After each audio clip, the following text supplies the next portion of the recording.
Page 249, 2 stanzas, 318, 319. Avajje vajja dasino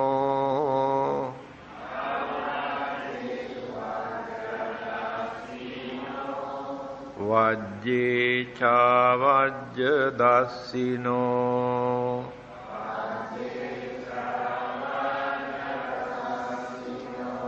micca ditti samadana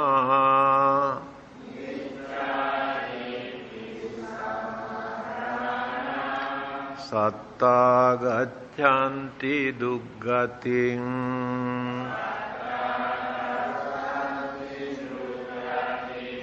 vajjanca vajjato ñattva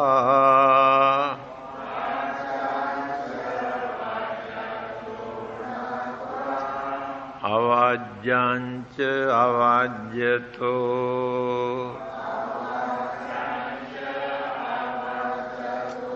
samma ditti samadana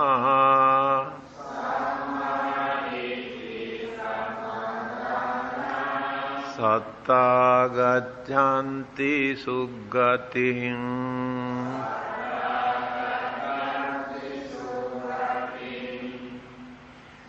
avajje vajja dasino vajje cha vajja dasino micca ditti samadana satta gaccanti duggatin vajjanca vajjato ñattva avajjanca avajjato samma ditti samadana satta gaccanti suggatin.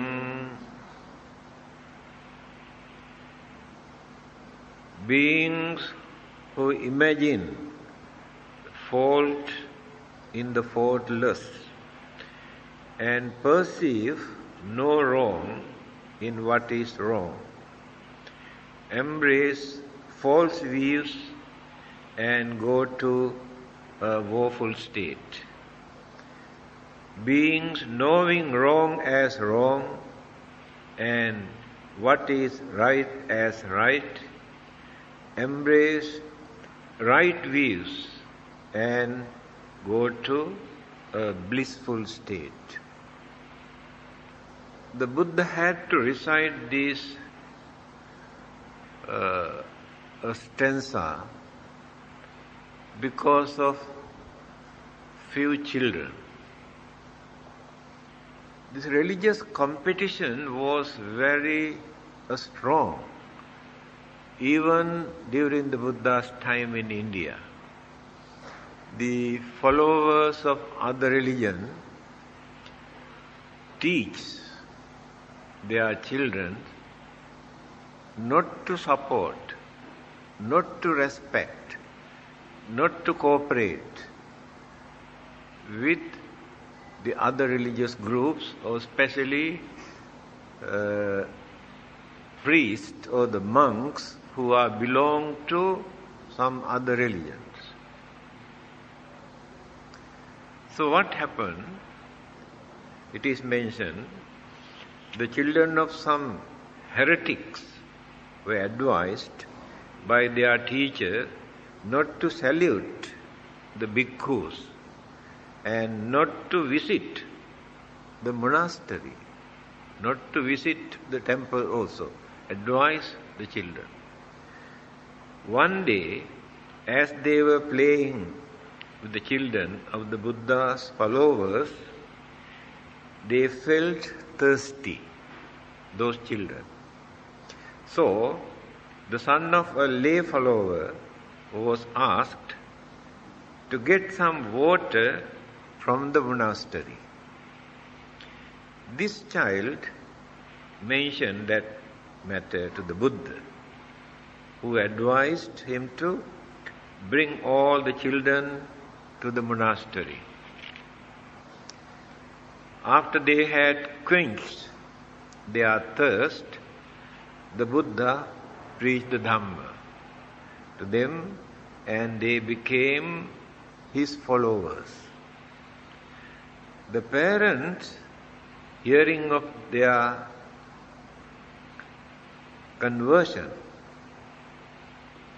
were at first displeased. Later, they all came to the Buddha and became his followers. Thereupon, the Buddha uttered these verses.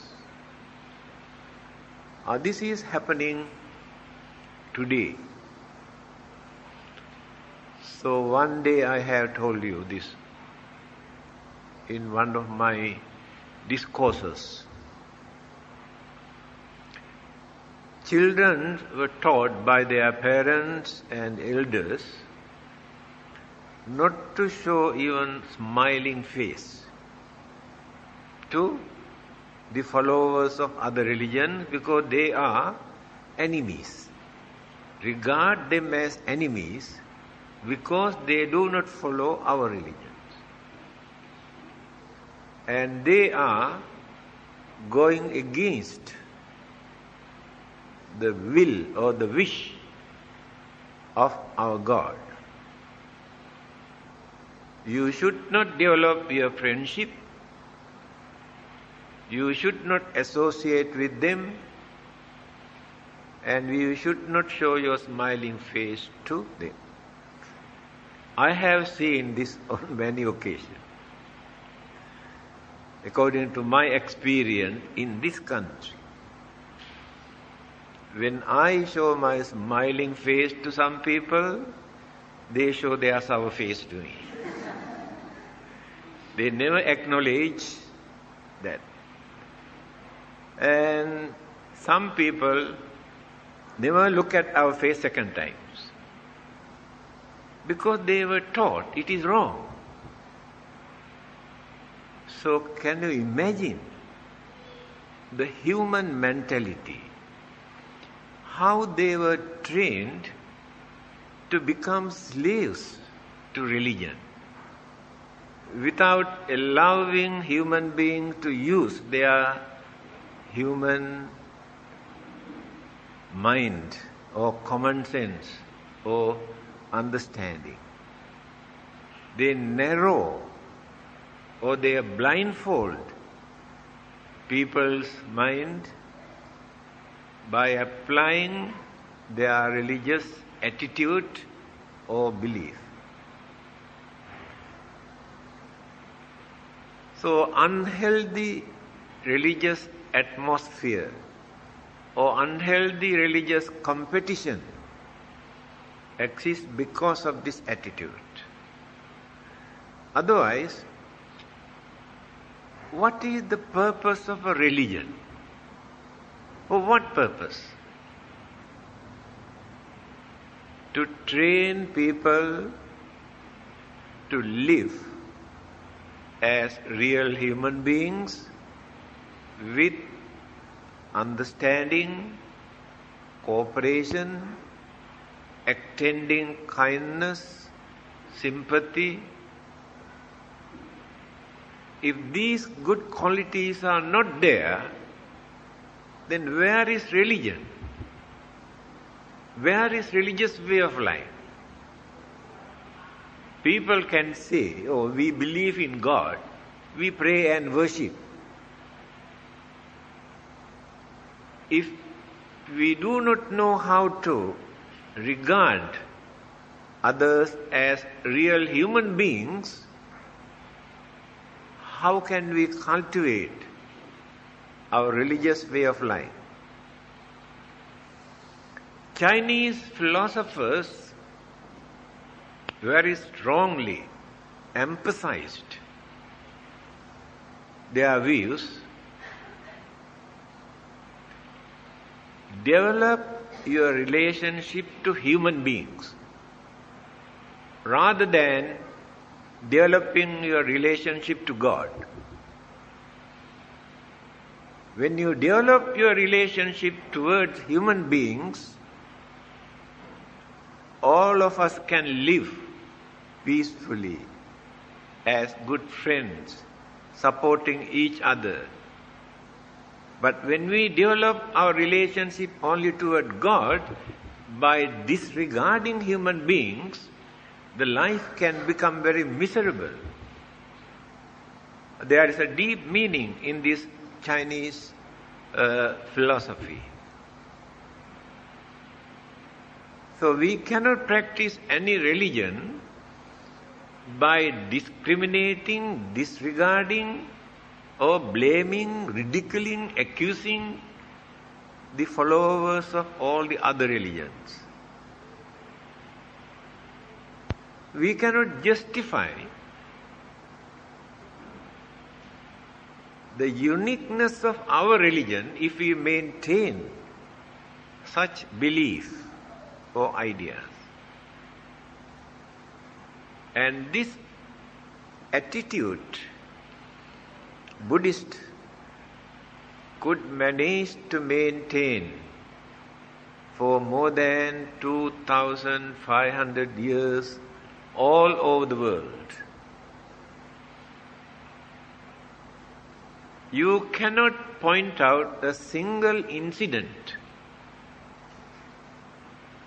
during this period in any part of the world. The Buddhists have created violence or bloodshed to convert or to introduce Buddhism to others. Never had such thing. But when we read the history of various other religions, you can understand. They had to declare war, not only violence, because of religion. So this is recorded in the golden letters in the world history. The Buddhist attitude of patience, tolerance, and understanding. Here this incident, the children were taught by the parents not to go to the temple, not to pay respect to other religious people. But when they were playing with the Buddhist children, then when they said they are thirsty, they were playing near the temple, so they were invited to go to the temple to have water to drink.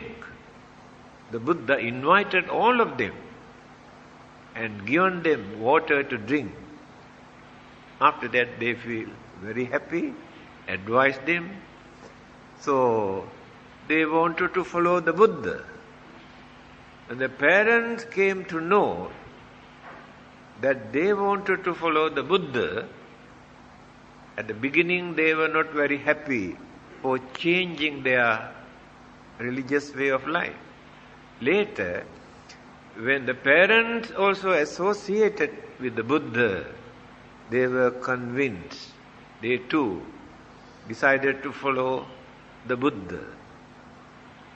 Because of this incident, the Buddha had to give this sermon. Avajje vajya dassino, vajje cha vajya dassino. Beings who imagine fault in the faultless and perceive no wrong in what is wrong, embrace false views and go to a woeful state. Satta gachanti duggatim. Duggati means unfortunate state, woeful state. Those who accept, those who believe wrong belief wrong ideas, wrong attitude, wrong way of doing things, wrong way of talking as good things. Try to justify nothing wrong. Then the Buddha says, those who hold such views, such beliefs, satta gacchanti duggating, later their life become very miserable. Not only hereafter, even within this lifetime, people do not respect them. People do not support them. People do not welcome them. And after that, after they are dead, because of the wrong views that they had, it is impossible for them to have a better rebirth. Wrong ideas. Now, what is happening in this world today? Life is going on changing. Ideas are changing. Education is changing. Then morals, ethics, manners, customs, way of life, all these things are also going on changing. Shame and fear. Before religions come into existence, shame and fear maintain human dignity, governed the whole humanity to live as cultured living beings. Shame, by thinking as human beings, it is disgraceful for us to behave like animals, or by maintaining some sort of cruel or wicked and immoral practices which are condemned by the public. That is called shame. Because of that, they maintain some sort of principles, good qualities, without violating certain behavior accepted by the public.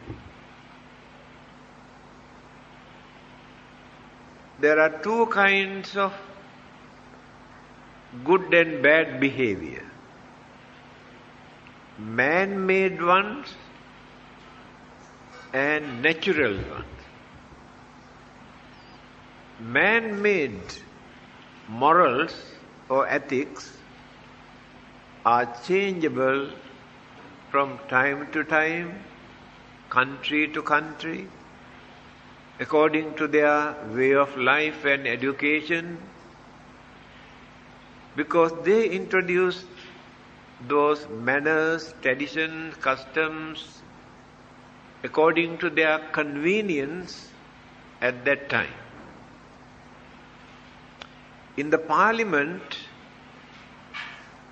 from time to time, they introduce, enforce new laws. Later, they amend or they withdraw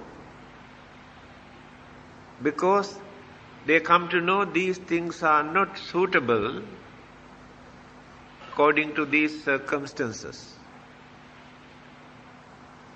These are called man-made laws. All are changeable. Now let us refer to the Buddha.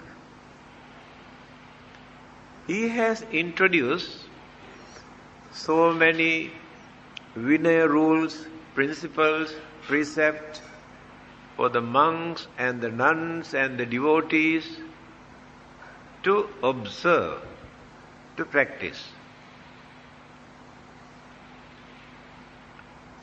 Within his lifetime, he had to amend many precepts that he has introduced. The Buddha is a very understanding religious teacher.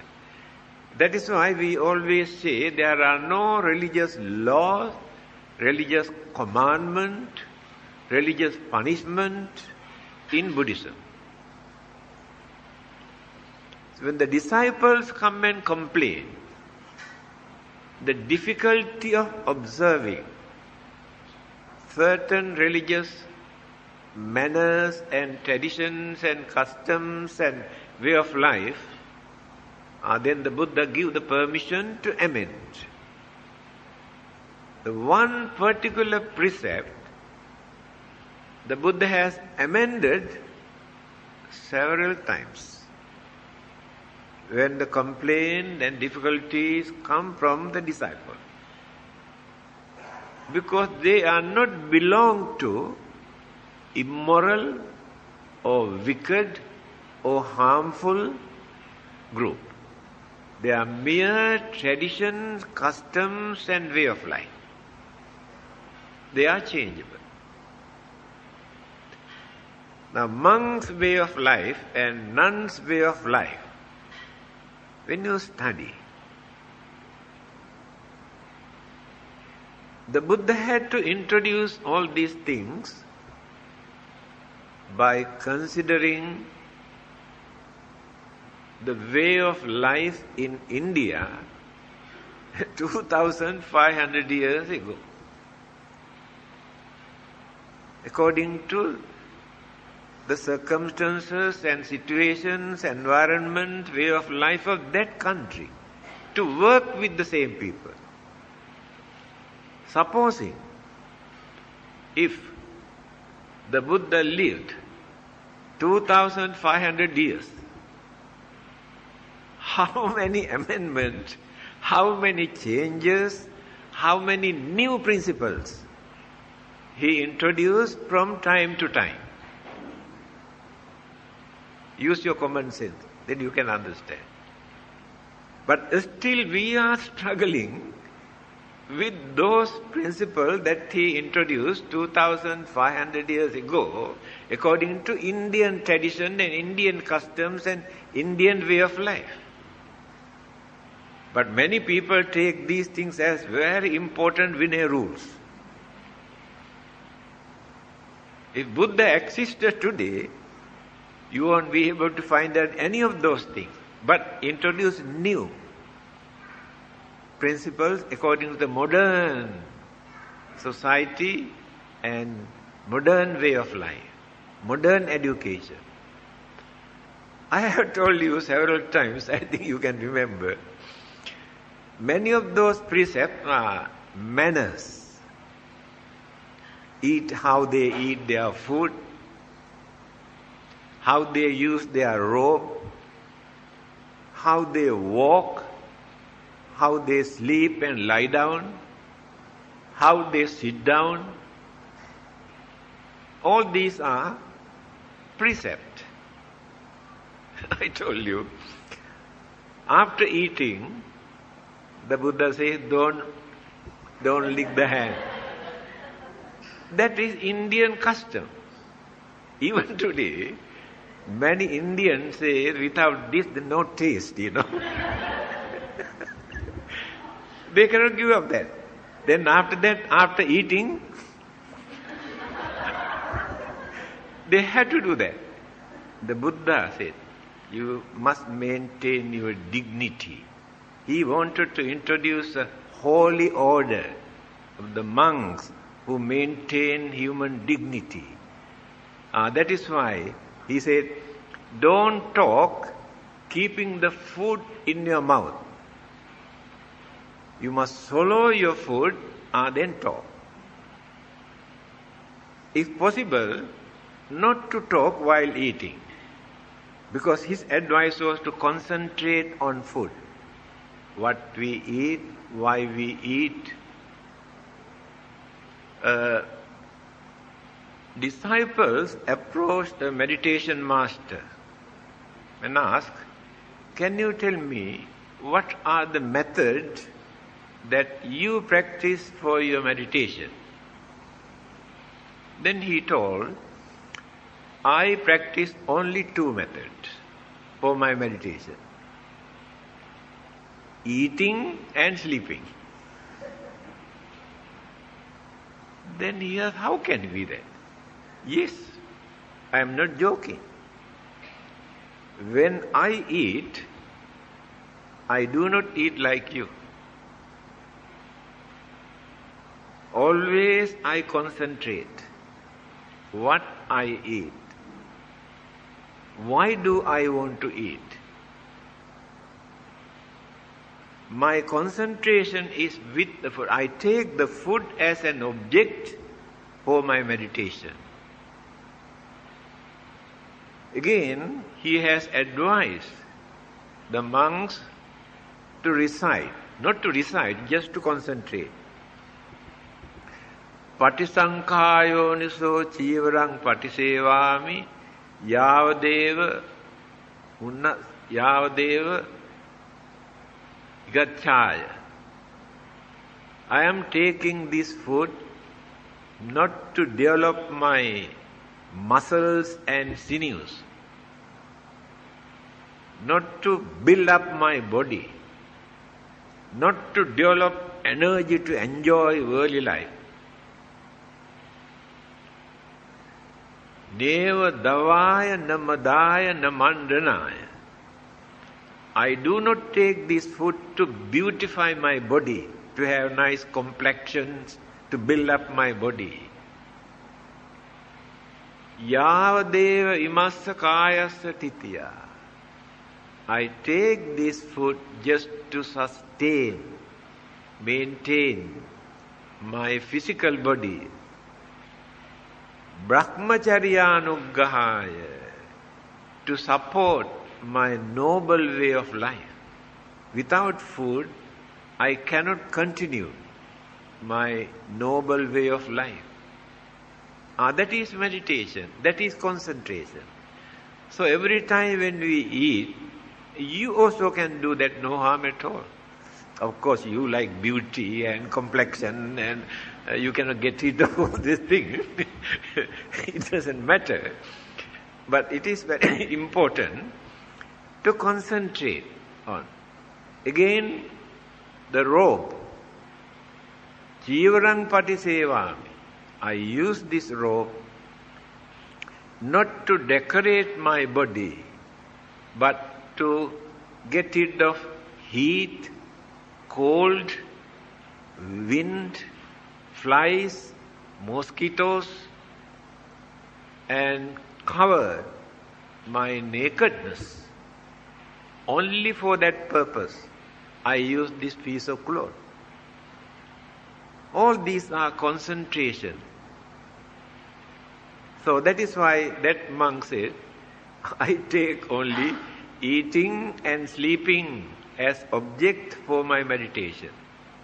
When I go to sleep, not like you, I never go on creating all sorts of imaginations. I never allow external object to enter into my body, into my mind.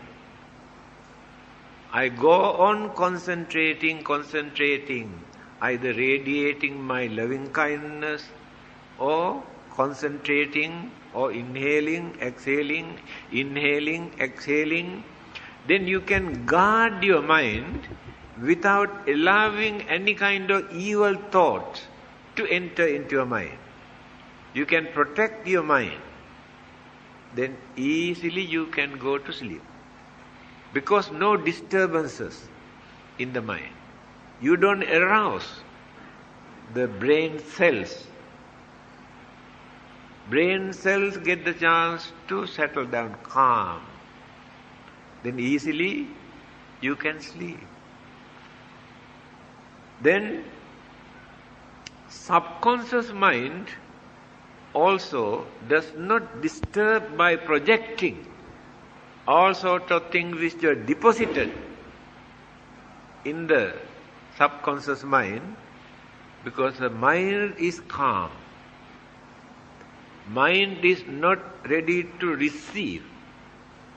The receptive power is closed. Then can avoid all sorts of dreams. So, these are very meaningful, practical, a real Buddhist way of life, actually speaking. So when you go to bed, you go on thinking all sort of things. Then whole night turning this way and that way and that way, cannot sleep, then get up, take one sleeping tablet and go to bed. If you know how to guard your mind without allowing all those rubbish enter into your mind, you can sleep peacefully. That is what that meditation master said, I take only these two things. We can take anything as an object for our meditation. I told you, a girl, young girl who disturbed a meditation master in the temple, because her house was very close to the temple. The monks like to meditate in the evening. That girl every evening starts singing. The monk has no right to go and ask her to stop. She is doing in her own house. Now this has become real nuisance to this monk. What to do now? He cannot meditate. Then he thought, why not I concentrate on that singing? Take that singing, the sound vibration, as an object without allowing emotion to entertain, to admire, but only the sound vibration. Now he is not concentrating about singing. The vibration, the word come out from the mouth, he concentrated as an object. He attained the sainthood. Can you believe that? Not only that, if anybody come and started to scold you by using all the dirty, vulgar, wicked words, if your mind is developed, you can concentrate on the word without developing anger, jealousy, grudge and enmity and irritation. Listen very carefully. That scolding can become the meditation. I think all of you know how Socrates meditated. His wife is a very hot-tempered lady. Every day come and scold that poor man. He is a philosopher, deep thinker. She come and start to scold. Then he listened very carefully. When she stopped her scolding, then he said, actually I feel very happy because your way of talking is improving now. Formerly you made grammatical mistake, wrong pronunciations. Now you are improving. Go ahead. That is concentration.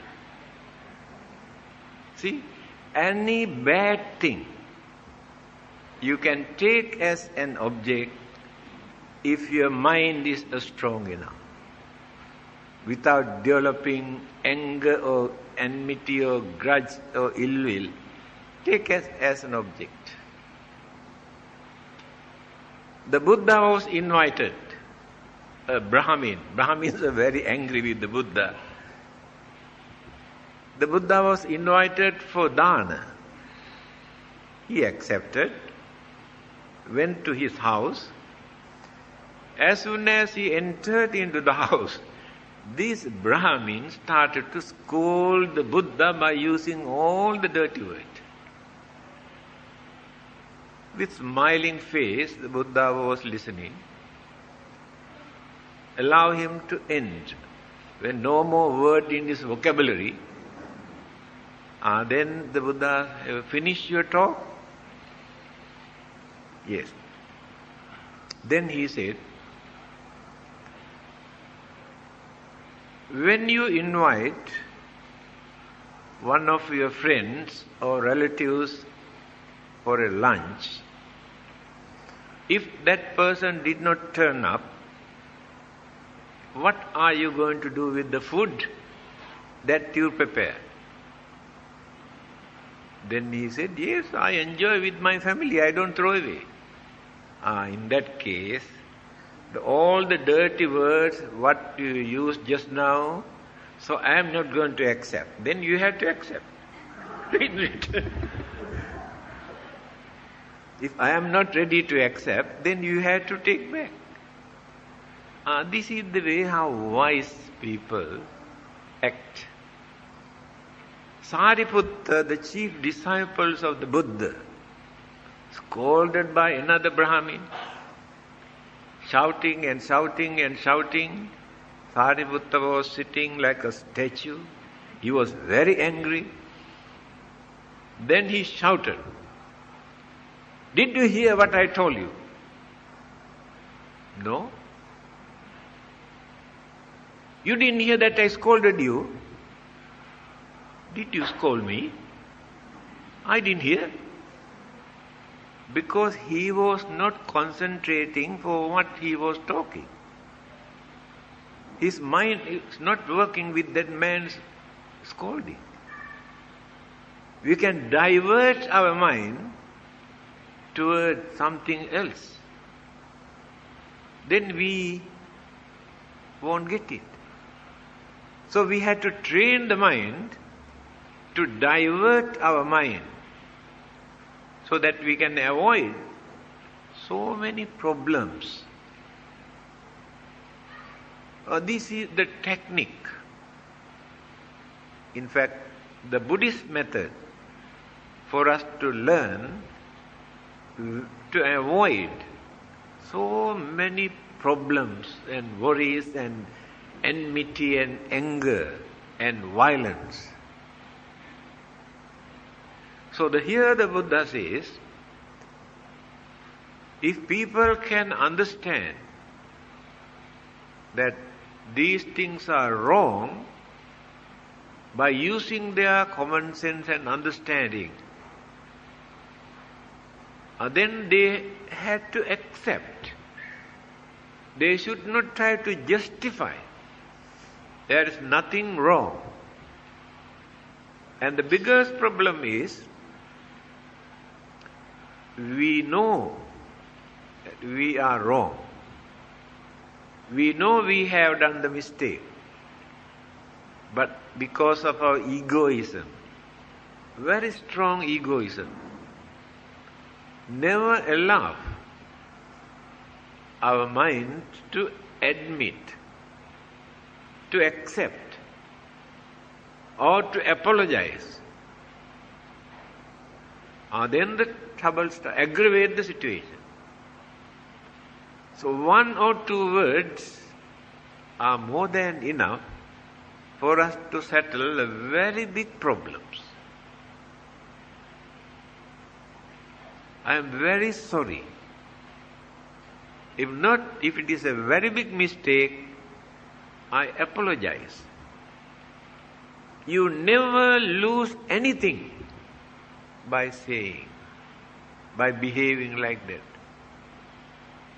And that person become your friend, not enemy. When you say, I am very sorry, if not I apologize. But egoism is very strong. This egoism is so strong, we carry this up to the last stage, when we develop our saintly life. You know that. Sotapanna, Sakadagami, Anagami, Arahanta, there are 4 stages. After that, attain nirvanic bliss. No more problems. But we cannot reach, we cannot climb without unloading, without dropping certain heavy mental defilement that we uphold in our mind. Too heavy, we cannot climb. So the first stage, we had to drop 3. Second stage, we had to reduce 2 more, but cannot completely eradicate because they are very heavy. We can reduce 50%, then attain the second stage. To attain the third stage, we had to reduce the 50% that still we are holding. What are those 2 things? Sensual pleasure and hatred. These 2 things are very, very strong. First we reduce 50%, and the third stage completely drop. Not crazy for sensual pleasure, no more hatred or ill will. Mind is free. Now one more stage, highest one, Arahant. Still we maintain 5 more, altogether 10. 10 fetters, 10 impediment or mental defilement. So we have dropped 5,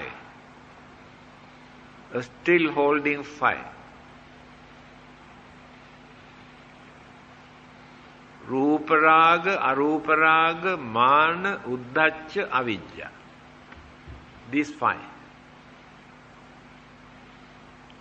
Ruparaga.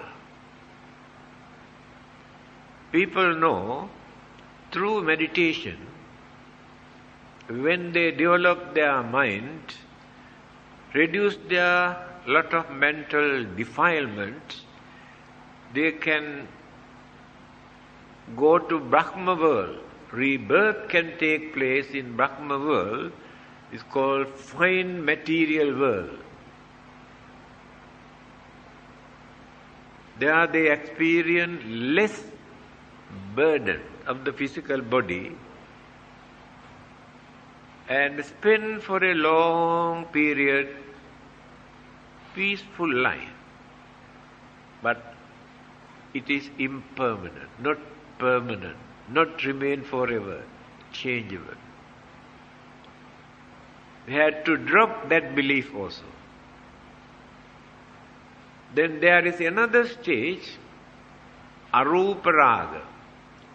Life exists without any physical burden. It's very nice. Now, because of this body, every day we had to suffer, we had to work, we had to feed, we had to look after, we had to wash and clean and beautify and decorate. How many things are there? But when this physical body is not there, the life exists without this, how nice. We have three kinds of mana, pride. What are those three? I am higher than, superior. I am superior to so and so. That is called one kind of mana, higher. Not I am, we. Our race, our religion, our complexion, whatever we take as superiority, complex, it is mana, it is pride. The second stage is, I am equal to them. They think they are big shot, but I am also equal to them. That is also mana, pride. They are not higher than me. Try to maintain some sort of superiority complex. We are all equal. They are not higher. And the last one is, some people say, well, what to do? We are poor people, they are big short, and that is also some sort of pride. They got money, they got everything, but we are poor people. Anyway, we also must live. That the mentality maintains some sort of pride. These are the three kinds of pride. So we carry this up to the last stage. That egoism and pride. Then only we have to drop it. The next one is uddhacca, restlessness, that people cannot understand. Why restlessness remains in the mind? There are two reasons. Certain mistakes, bad things that we have committed in early part of our life create this restlessness in the mind. The memory. If not, certain deeds that person have committed during the previous birth remains as karmic energy in the subconscious mind, projects. So, we do not know we have restlessness. No reason. That is the reason. Without our knowledge, our memory or previous experience creates some disturbances in the mind. By developing our conviction, determination, devotion, confidence, we had to overcome it. After that, no more restlessness, calm. Then last one, avidya. Avidya still remains. Because this circle of existence, wheel of existence, start from avidya, ignorance, and goes one round, 12, link, come back to the same area in the end. So that ignorance is still functioning in the mind. So however educated, wise, clever, intelligent we are, ignorance is still there.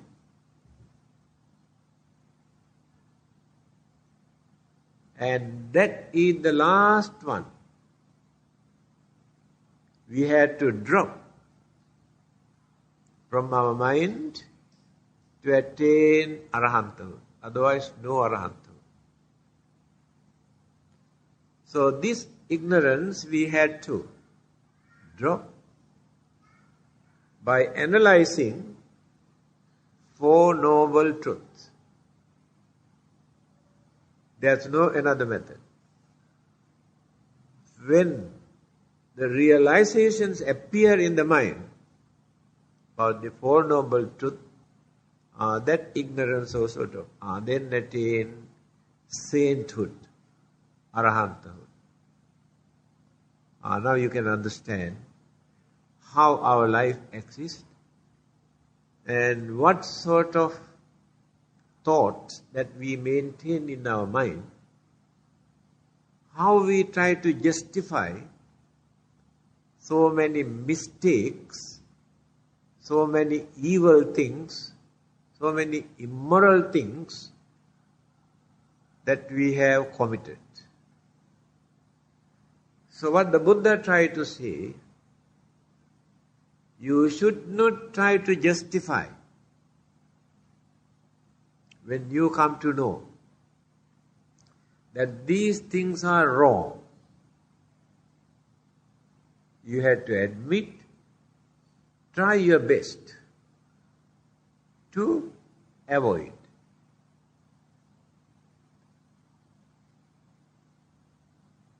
That understanding is very important.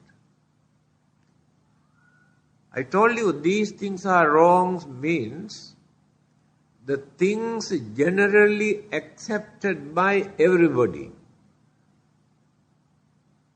They are universally accepted. Universal fact. Example, honesty. You break your honesty. Bluffing or swindling. Then you try to justify. I had to do this because of this and that. But those excuses are not important. You cannot justify that. Because it is accepted universally without any controversy. Everybody knows that it is wrong. These kind of principles. As I mentioned, the man-made law from time to time, they are changeable. Sometimes by breaking man-made law, you cannot create bad karma. But you will be punished by the society or by the government. Example, police, army, navy, air force. They have certain principles, law, introduced by the government. So they had to uphold those principles. If they violate or break some of those principles, they will be punished by the government, but difficult to say that they have committed bad karma if they are not immoral or cruel or wicked or harmful. Now you can understand the point.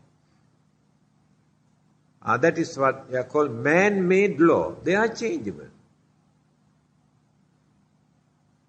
Then another government comes, they will change the constitution.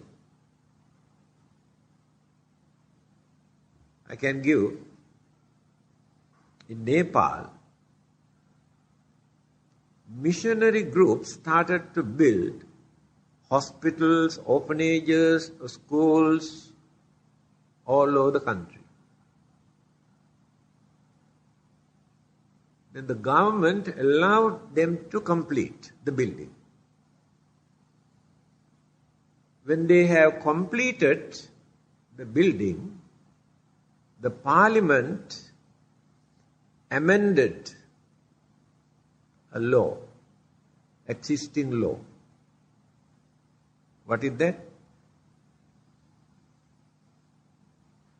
No one can convert Nepali into another religion. It is a law enforced by the parliament. So what happened? Those missionaries who started many of those projects slowly give up and withdraw. Because their main purpose is conversion. So the parliament can change the law. So it is not the man-made law. Here the Buddha always used the universal law. There is no such law given by the Buddha. You cannot say this is the Buddha's law. He has no law. He was not a lawgiver. He said, I understood the Dhamma. I realized the truth. Truth is common to everybody. So I explained the truth of the Dhamma. I am also not free from this Dharma. The Buddha also not free.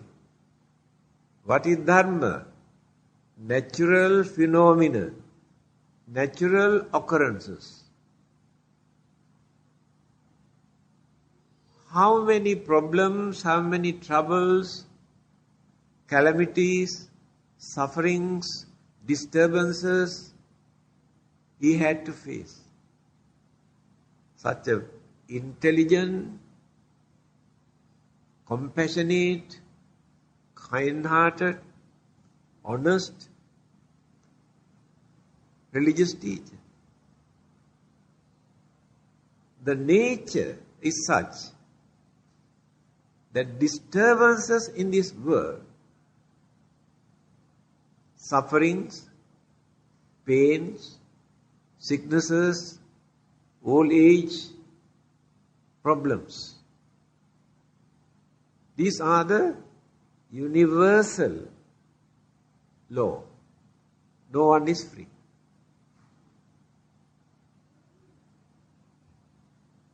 So if we struggle to overcome them, stop them, we are not wise. Our duty is to understand this. Our life is subjected. This is Dhammata. This is the nature of existence. If we want to exist, if we want to live, if we want to enjoy, then we had to pay the price for that. Not free of charge. We occupied this body. Life occupied this body, this house, without paying house rent. We do not pay the rent, but we are paying the rent in terms of pain, ache, suffering, old age. This is the tax we are paying. So why do you grumble for that? You must understand, you cannot stay freely without paying the rent. Then nothing to worry, nothing to grumble. That is dharmata, that is nature. The Buddha, he also occupied this body. Then when he was 8 years old, he showed his body to his disciples. Wrinkles all over the body. But today when you build images of the Buddha, the dying moment also look like a 35 years old Buddha. We make the images. He's 80 years old and he said, look at my body. Wrinkles everywhere. You have seen me 30 to 40 years ago. Complexion, golden color. So where is that color now? That is impermanency. That is dharmata. The Buddha's body also not free from this. Then what about you? This is the practical teacher. Then the sicknesses. How many sicknesses I had to suffer? I cannot stop them because I am holding this physical body. When I drop this physical body, then I will be free from all these things. That is called attaining nirvana. We drop all these things. Then no sicknesses, old age and death and worries and problems. But how many people can understand this? So, avajje vajya dassino, vajje chācāra dassino, micchāditti samadhāna sattā gacchanti dukkati. So if they hold such views, there's nothing wrong. The excuse is this. When you say this is wrong, you are doing wrong thing, people, what do they say? Everybody is doing. Everybody is doing. That is the excuse. So if everybody is doing, that means good. Can you justify that? Everybody is doing? It's good. Must understand what the Buddha says. Dandha bahu. Majority here in this world are foolish people. Majority. Only very few people are intelligent and understanding people. So if many people are doing those things, that means they are foolish people. So how can you justify that? Everybody is doing, therefore I also do. So you won't be free from the bad effect just because others are also doing. Because you are individually responsible for your life. You do not follow others. You cannot follow others. Therefore, you must know what is right and what is wrong. So if you hold such wrong views, wrong beliefs, wrong ideas, the Buddha says, Vichāditti samadhāna sattā gacchanti dukkati. Such people, after their death, definitely their life becomes very miserable, very unfortunate life. Because of the wrong views, wrong ideas. The wrong views that we maintain in our mind create the bad effect again in the next life. You cannot understand this. Then I can give an example. You plant a very sour mango seed. Very sour. After that the tree grows, produce mangoes. When you eat, you can see very sour. But earlier, when you eat that seed, can you get the taste of sour? Sour taste in the seed? No. But when the tree was growing, when you eat, can you get that sour taste? No. Only fruits appear, then only the taste. But that taste was there in the seed. That seed is just like our mind. It is in our mind. So that mind is the seed. Planted again, that means another life come into existence. And the sour taste again appears. At the same time, you plant a very sweet mango seed. After that, when they grow, the fruits will be very sweet taste. How that seed carry the taste? So many things support it.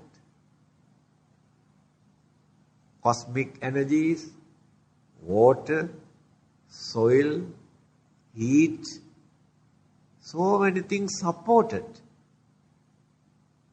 So in the same manner, when our mental energy with those ingredients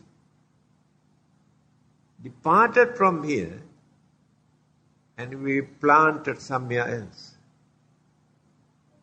the sour taste and sweetness we can find there when that one grow, that next life grows. I think you can remember I mentioned, when we die, our germs, virus, bacteria also die. After burial and cremation, no more germs or bacteria. We cannot carry for the next life. But the germs we maintain in the mind, just like sweetness of that mango or the sour taste of that mango, carry forward to the next life. If you maintain your anger, your hatred, your ill will in your mind, they are germs. In the next life that you condition or created, the same ingredients are there. That is how we maintain all our good thoughts and all our bad thoughts, life after life. When you think, you can understand. It's not difficult. Then, second line, Vajjancha vajjato nyatva avajjancha avajjato sammaditthi samadhana satta gacchanti suggati. If you can understand that this is wrong, this is right, accepted by everybody, no controversy, irrespective of race or religion, everybody accepts. Then those who maintain such belief, satta gacchanti suggati. Duggati means unfortunate. Suggati means fortunate. Then the life becomes very fortunate, very pleasurable, very contented, very peaceful life because of such clear vision, views, mentality that we maintain in our mind.